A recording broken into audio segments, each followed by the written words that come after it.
So in this video, we're going to talk about reaction rates. So in previous videos, we talked about delta G, free energy, right? And free energy basically helps us determine if a reaction is going to take place or not. Is this going to be spontaneous or non-spontaneous, okay? Now, delta G does not tell us how quickly a reaction will move. It really doesn't, okay?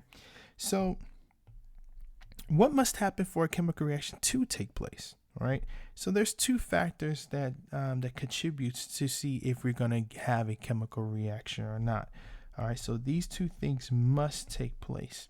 The first one is that the molecules that are colliding must collide with correct orientation.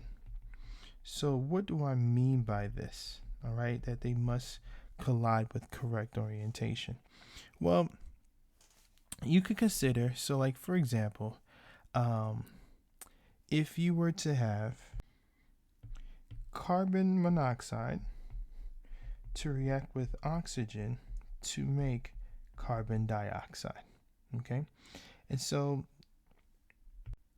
if we balance this, like any good chemist, all right, so here's just the balanced chemical equation of carbon monoxide with oxygen gas to form carbon dioxide. All right, and so as I said, one of the key factors to see if a chemical reaction will take place is that the particles must collide at each other at the correct orientation. All right, so for example, if this is carbon monoxide, all right, and these are our oxygens, O2, what we are saying is that these two will be flying towards each other, and then bam, they're going to be colliding. All right. But how they collide is really, really important. Okay. And so if they collide the wrong way, then ultimately there'll be no reaction.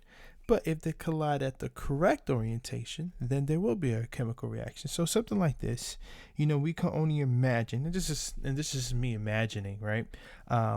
But there's probably some truth to this, is that for these two to react accordingly, most likely the oxygen, so if they were to collide each other like this, where the red is the carbon, the blue is the oxygen, if they were to collide with each other like this, they most likely will not be a reaction. Versus if it was the carbon monoxide was flipped, all right, and then you have the oxygens, all right, so they're flying at each other, going this way, right? They're flying at each other going this way, and that they collide at the here, okay, they collide here, then most likely you're going to have it, because the oxygen is colliding with the carbon here, then most likely what's going to happen at the very end is that you will have carbon dioxide. Okay, so as I said, it's all in all, the point is that they have to collide at each other with the correct orientation. Okay, now the second thing that affects chemical reactions is that they must collide with enough energy. Okay, so you could kind of think about it this way, where if you're in a car and you get into an accident, right, the car must get into an accident with lots of energy for the car to be considered to be a total loss, right? And so if you get to just merely a fender bender, or barely that, then it's not considered a total loss. But if you hit something moving with a high speed, it's a lot more energetic when it collides. Thus, the car will be a total loss. All right. And so the same thing here, that the molecules or the particles, they must collide at each other with sufficient enough energy. All right. And so only collisions with sufficient enough energy, or sufficient energy, will actually undergo this chemical reaction. Now, this energy, all right, that it needs in order for the chemical reaction to take place, we call this energy activation energy. Now, the activation energy is the amount of energy necessary for a reaction to occur. It determines the rate of reaction. All right, and so oftentimes we could create reaction energy diagrams, and this will help us understand how much energy is used, or the energetics of a chemical reaction. Let me say it like that.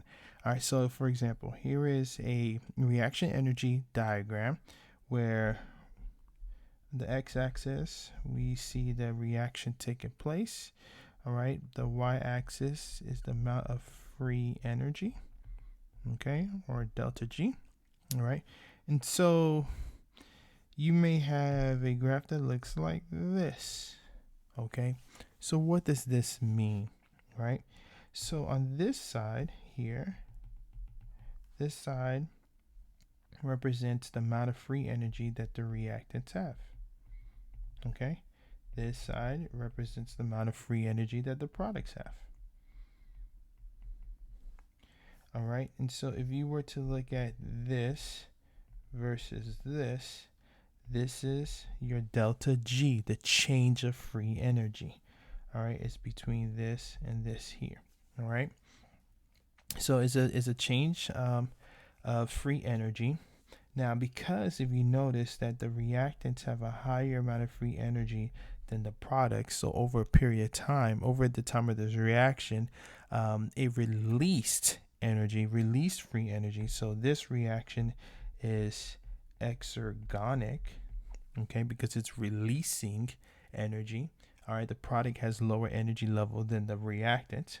Right, now what you have between this peak here and to where the reactant started here, this right here is what we call the activation energy.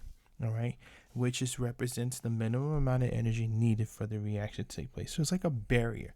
All right, so once it can kind of get over this energy barrier, then the reaction, so once you can get just enough energy here, then the reaction is going to kind of take place on its own. Okay, and so this is an exergonic, and we could also look at endogonic.